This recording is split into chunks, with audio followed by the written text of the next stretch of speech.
Ernakulam DCC ഓഫീസിലെ കയ്യാങ്കളിയിൽ നടപടിയെടുത്ത നേതൃത്വം 2 youth കോൺഗ്രസുകാരെ പുറത്താക്കി. തൃക്കാക്കര വെസ്റ്റ് മണ്ഡലം president PN Navas, youth Congress ഭാരവാഹി നിസാമുദ്ദീൻ എന്നിവർക്കെതിരെയാണ് നടപടി. സംഘടനാ വിരുദ്ധ പ്രവർത്തനത്തിന്റെ പേരിലാണ് DCC പ്രസിഡന്റ് മുഹമ്മദ് ഷിയാസ പ്രവർത്തകരെ പുറത്താക്കിയത്. KM ഉമേഷ് ചേരുകയാണ്. ഉമേഷ്, വിവരങ്ങൾ.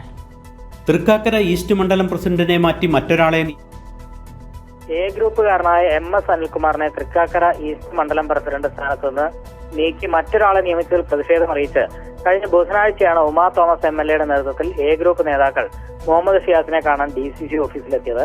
സംഭവവുമായി ബന്ധപ്പെട്ടുണ്ടായ വാക്കേറ്റം പിന്നീട് സംഘർഷത്തിലെത്തുകയായിരുന്നു.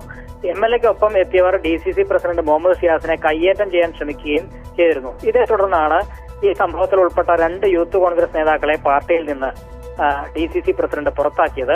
യൂത്ത് കോൺഗ്രസ് തൃക്കാക്കര വെസ്റ്റ് മണ്ഡലം president PN Navas, youth Congress ഭാരവാഹി നിസാമുദ്ദീൻ എന്നിവരെയാണ് സംഘടനാ വിരുദ്ധ പ്രവർത്തനത്തിന്റെ പേരിൽ DCC പ്രസിഡന്റ് മുഹമ്മദ് ഷിയാസ് പുറത്താക്കിയത്.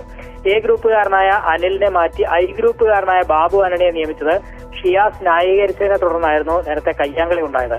എന്നാൽ യൂത്ത് കോൺഗ്രസ് പ്രവർത്തകർ പാലാരിവട്ടം സ്റ്റേഷൻ ഉപരോധം നടത്തിയപ്പോൾ ബസ്സിന് വഴി കൊടുക്കാത്തതിനെ ചൊല്ലി മാധ്യമപ്രവർത്തകരുമായി സംഘർഷം ഉണ്ടാക്കിയതിനാണ് സംഘടനാ നടപടി എന്നാണ് ഇരുവർക്കും കിട്ടിയ ഷോക്കോസ് നോട്ടീസിൽ പറയുന്നത്. ഈ പാലാരിവട്ടം പോലീസ് സ്റ്റേഷന് മുന്നിൽ നടന്ന അക്രമ സംഭവവുമായി ബന്ധപ്പെട്ട് DCC പ്രസിഡന്റ് മുഹമ്മദ് ഷിയാസ് ഉൾപ്പെടെയുള്ളവർക്കെതിരെ കലാപശ്രമത്തിന് പോലീസ് നേരത്തെ കേസെടുത്തിരുന്നു.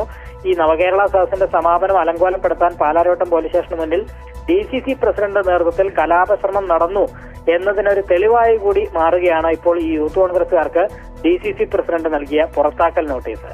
അസിതാണ് വിവരങ്ങൾ നൽകുകയായിരുന്നു KM ഉമേഷ് കൊച്ചിയിൽ നിന്നും.